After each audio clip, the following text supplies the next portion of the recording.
Studios' The Falcon and the Winter Soldier no doubt has some of the most high-flying VFX in the Marvel Cinematic Universe, which is why I wanted to talk to VFX supervisor Eric Levin. Hey Eric! Hi Lorraine!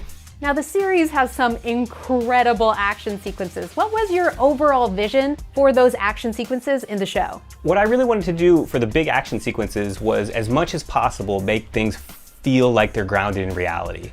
So obviously we don't have Anthony Mackie flying around in a real jetpack with real wings, but we want to make it feel like if he was, how would we film that? There are people who can actually fly. You have wingsuit pilots who jump out of airplanes. They all have little helmet cameras. Kari Skogland, the director, really wanted to bring that language to our show as well. So we actually have many shots where we've got an action cam in front of Sam's face or on the wingtip. And as he moves, we see the entire world move around him and things like that. And that was a really interesting new visual language to bring to the show that we haven't brought before.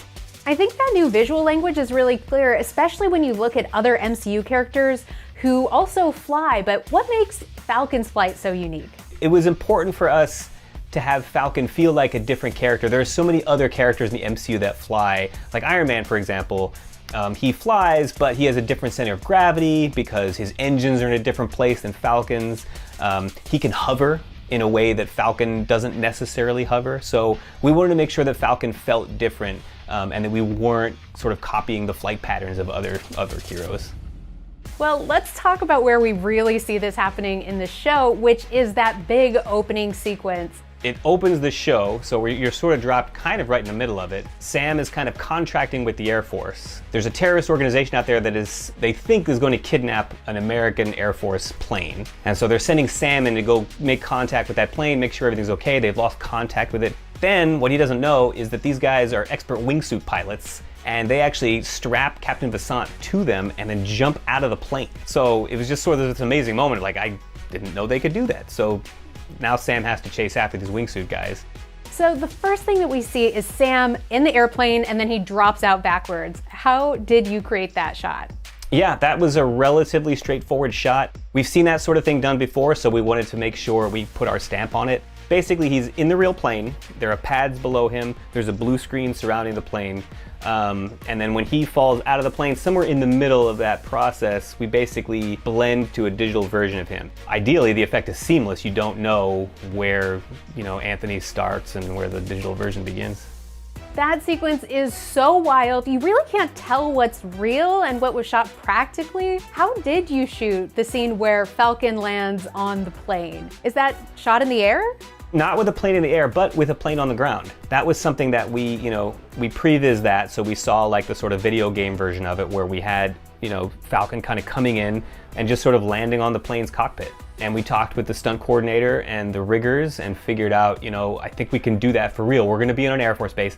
We have a real plane.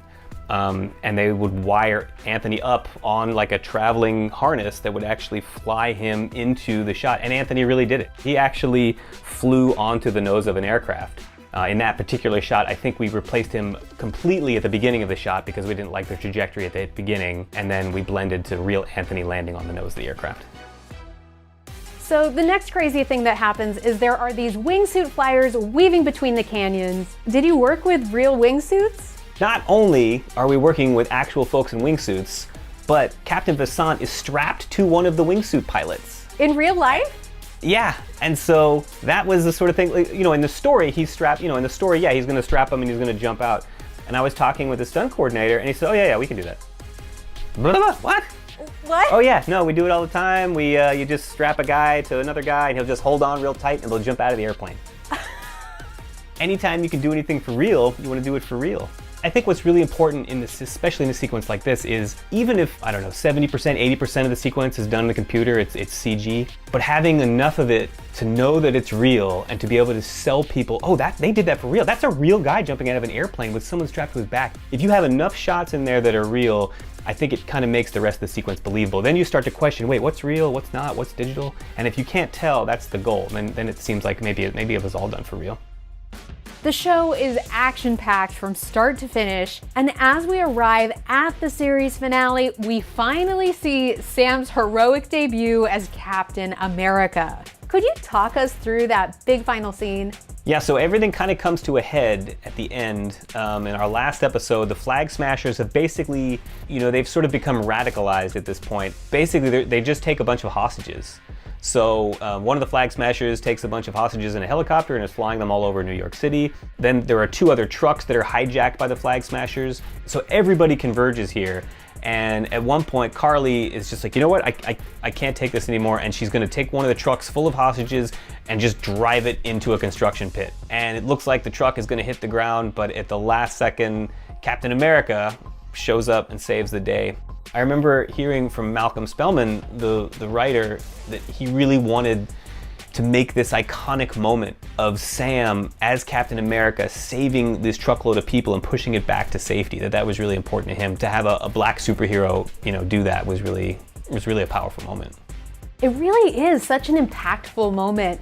How were you able to bring it to life with VFX? It's sort of the same process. Again, it starts with the page. We'll start talking about, okay, let's look at some storyboards. What are the shots gonna look like? Are these wide shots? Are they tight shots? If they're tight shots, maybe we can do it on a blue screen stage. Can we get one of these trucks? Could we, get it in a way that Anthony Mackie can actually get his body into it and get the performance that we were looking for? And so special effects actually came in and rigged up one of these giant Bearcats in a way that Mackie could actually push against and pretend he was pushing it up. We start figuring out what can be done for real from all the other departments who say what they can do. The pit itself, for example, was shot over a, I think it was 3-story parking garage.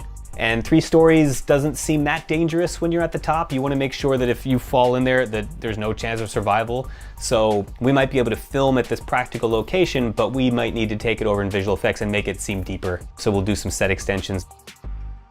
It's definitely an absolutely amazing moment in the show, but I'm curious, do you think there are any moments that people might have missed?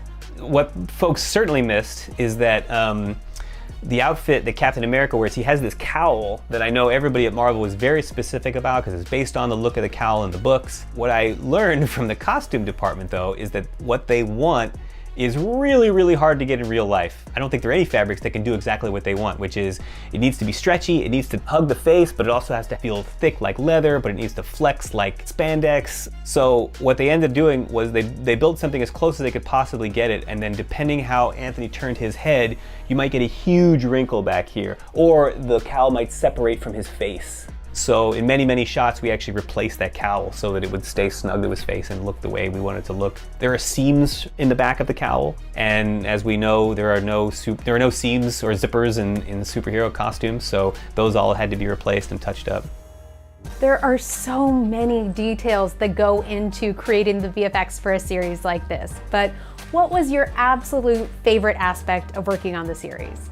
Certainly working with these huge action sequences was my favorite part of the show because there's just so much that goes into this stuff. There's so many moving parts. You get to work with so many different people, so many different departments, and bringing everybody's creativity to the table, working with just these amazing people to make these action sequences better and better and better was really, really fantastic. Some of these scenes, we were working on them for over a year, and it was just really neat to see them from the very beginning all the way through to the very end. Wow, Eric, it's been quite a ride. Thank you so much for talking to us. And everybody, be sure to go watch all episodes of Marvel Studios' The Falcon and the Winter Soldier, now streaming on Disney+.